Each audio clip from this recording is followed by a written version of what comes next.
I get so many questions about food styling, so that's what we're gonna talk about today. In this video, I'm gonna share some of my absolute favorite food styling tips that you can use year-round for incredible food photos.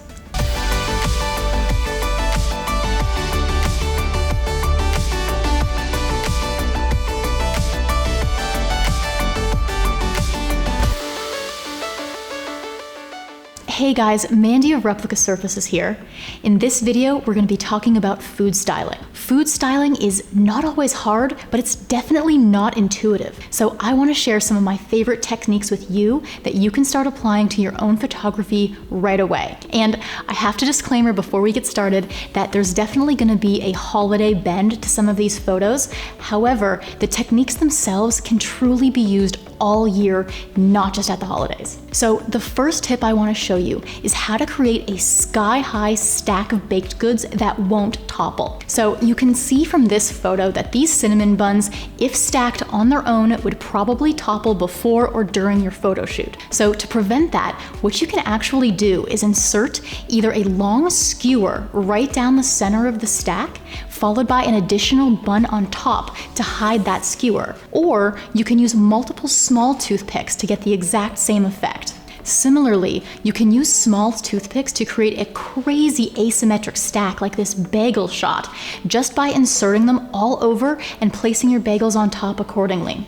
If in the final photo you can see a speck of any toothpick, no problem. Just pop your photo into Lightroom and use the heal tool to get rid of it, just like we did here. My next tip is how to create dripless ice cream. And the trick is to really not use ice cream at all. So to create dripless ice cream like in this photo, all you need to do is mix 1 tub of frosting with 3 cups of confectioner's or icing sugar and mix it to combine. If you want, you can use little mix-ins, you can add food coloring, whatever you want. You'll create something that looks like ice cream but won't go anywhere for your entire photo shoot.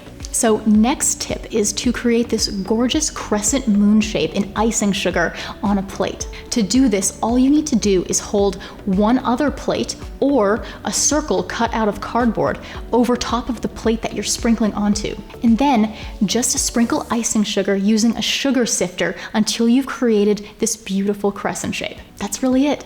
Next up is using styling blocks to layer the items in your food photo. Usually styling blocks are used with paper products like stationery or wedding invitations, but you can use them in food photography as well. Basically, a styling block is anything that has a flat upper surface and can add height in your photos. So this could be something like a deck of playing cards, a matchbox, or a little wooden block. The point is that you place the block under the item you want to elevate so that you can slide other items underneath and create layers in your photo.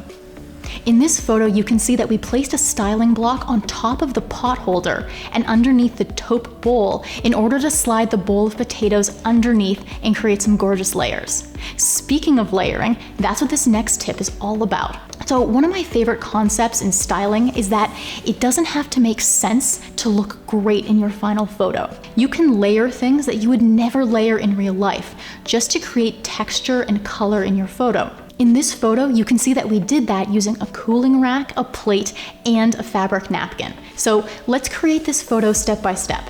To do that, first layer your napkin, your cooling rack, and your plate with your dish on top of it. Next, add in a few colorful props and some utensils. Here, we used cranberries because of course the holiday season, but you can use anything that suits your dish. So think of things like pine cones, cinnamon sticks, flowers, whole spices, whatever really complements your dish and adds that texture. Next, for even more color, we added a small bowl of cranberries off to the side. So consider adding a bowl off to the side of something that suits your final dish. And finally, to add a touch of humanity and a personal touch to the photo, take your hands and find a way to incorporate them. Here, we're holding onto the bowl of cranberries. Alternatively, you could reach in and slice the pie so it looks like you're serving it to someone else and creates a really welcoming feel. Just before we move on to the next tip, please remember to like, turn on notifications, and subscribe. I have so many videos coming to you, both food styling and photography in general, and I don't want you to miss any of them. So next up is creating the perfect coffee pour. And to do this, you actually don't use coffee at all. The brown stuff in this photo is actually liquid smoke that you get from the grocery store. It's usually about $1.50 a bottle, and I love using it because it creates this incredibly rich brown color that you sometimes don't get from a more watery actual coffee. So in this case, you would just pour about a half cup of liquid smoke into your glass, using a glass rather than a mug, of course, so that you can actually see the pour, and then pour either milk or cream into it to create this awesome tie-dye coffee goodness effect. Next up is something that I like to call the stretch. So we're all familiar with the pour shot, which I still love seeing when I scroll through Instagram. But something that I don't see a lot of and that I really appreciate is the stretch. So to create this, pour a sticky liquid onto your dish, something like maple syrup or chocolate syrup or anything that is viscous and thick enough that when you dip your finger in it and then move your finger up, you can actually create a string from the finger down to your dish. Adding the hand adds that touch of humanity, and that stretch of ooey goodness is just fabulous. Finally, a great way to add just a little bit of texture to your scene is to freeze your berries before incorporating them into your shot. So to do this, all you do is take some seasonal berries, whether that's blackberries, blueberries, or raspberries, place them on a baking sheet and put them in the freezer about 30 minutes before you want to start your photo shoot. Then just remove them and use them. I love this white touch that it creates on the berries, whether those berries are part of your dish or you're just using them as a styling prop next to your dish itself. One thing I wouldn't do though is strawberries. To me, it looks a little moldy, but all the other berries I think look fantastic.